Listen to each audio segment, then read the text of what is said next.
the next lesson in Unit 2 polynomials it has to do with sketching of graphs and describing the different parts of the graphs. So we're going to label this sketching graphs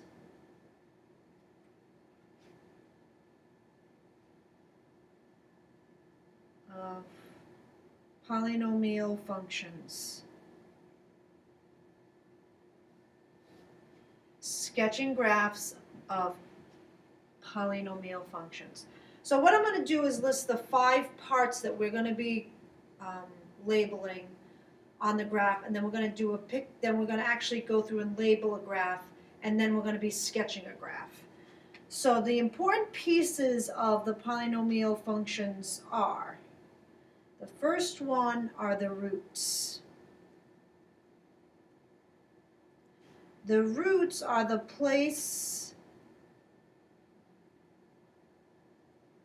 where the graph hits the x-axis. The solution, the x-intercept, roots all mean the same thing. Roots, solutions, and x-intercept. Second thing we're going to be looking at is the absolute max. And the absolute max is really the absolute maximum, but I'm just abbreviating it to max. It's the highest point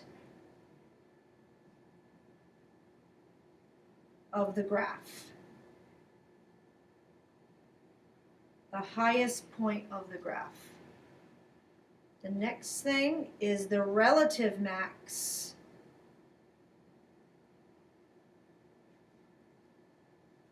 And the relative max is a high point of the graph,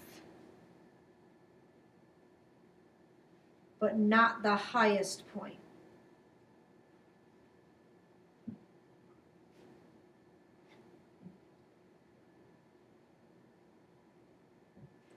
A high point on the graph, but it's not the highest point.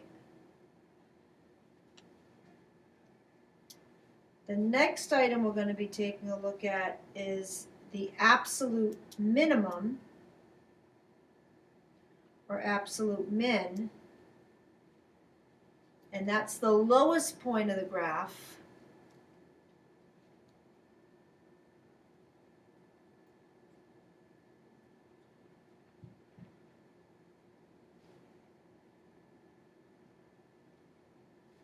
And then the last piece, well, we've already talked about the absolute max and the relative max.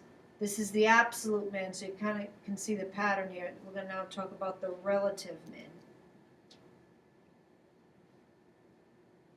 or the relative minimum. And that's a low point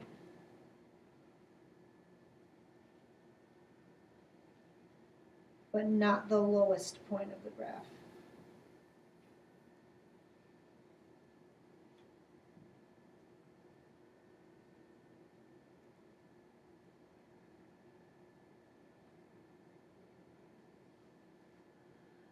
Okay, so those are the 5 pieces that we're going to be taking a look at the graph. Now, let's take a look at this. Here's the graph we're going to be taking a look at. We're going to go through and label these points. So this is number 1. We're only going to go through one of these. So the first thing I like to do is go through and label the roots, the place where the graph hits the x-axis. Well, it hits it here, it hits it here, it hits it here, and it hits it here. So I'm going to label this. This is a root. This is a root. This is a root. And this is a root. All I'm doing is labeling. That's it. For this piece, we're just going through and labeling. All right, let's talk about the absolute max. So if I take a look at my graph here, I actually have 2 absolute maxes because these are arrows here. I know you can kind of see it here, but this is an arrow. So if both of these arrows are going down, I know I have an absolute max, and I actually have two of them right up here. This is just, don't worry about that. Let's kind of clear that up as best we can. So this is an absolute max. I'm going to abbreviate. I'm going to say, hopefully you can see that. That's the absolute max, and this is the absolute max. Now let's go to a relative max. That means it's one of the high points of the graph, but not the highest. These are the highest points of the graph. And here this is a high point. It's where that, we call that a critical point. It's where that graph starts to turn. And it's actually turning down. So this is a relative max. This is a relative max. Now, the next piece of this is an absolute min. A common mistake would be to say this is an absolute min, but it's not, because I've got these arrows at the end that just keep going. They never end. So there really is no absolute min. Okay, and that may happen. Sometimes there is one, sometimes it's not. This is really an arrow here. This keeps going. So I've got these three low points. It's a critical point where the graph starts to curve. So I've got actually three relative min points. So I've got this point here, and this is a root, but it's also a relative min point.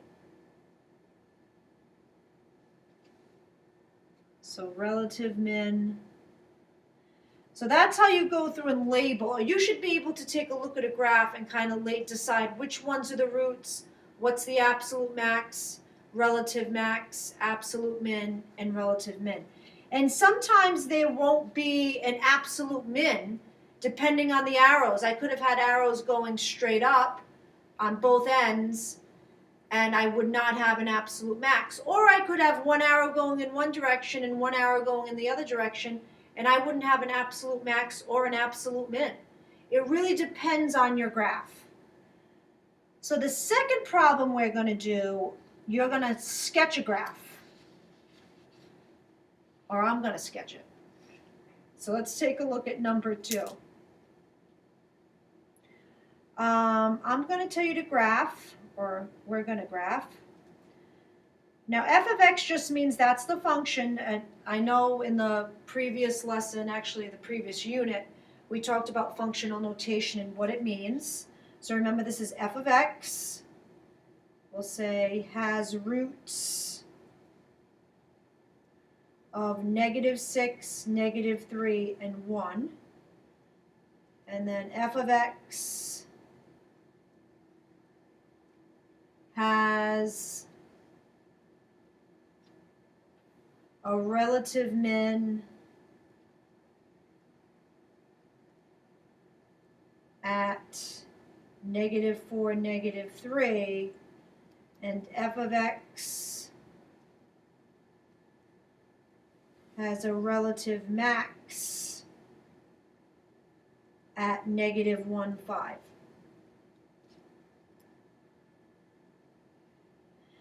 Now, looking at my graph, what I've explained here, it does not say an absolute max or an absolute min. So that's kind of telling me I'm going to have one arrow going in one direction, one arrow going in the other direction. It's going to keep going. So there really is no an absolute high point or an absolute low point. So when I'm graphing, the first thing I'm going to do is graph these roots. So I'm going to go to -6, -3, and 1 on my x-axis, and I'm going to put a point. Here's -6, -3, +1. Now it's got a relative min at -4, -3. So that's right over here. That's a relative min. And then I've got a relative max at -1, +5. So that means when it's a relative min, I'm going to have a curve going up. And then when it's in a relative max, I'm going to have a curve going down. So I know I'm just from here, kind of connect the points here. So if I take a look at my graph, I've got 1 arrow going in one direction and 1 arrow going in the other direction, and that's the way it should be, because I don't have an absolute max and I don't have an absolute min. And that's sketching graphs of polynomial functions.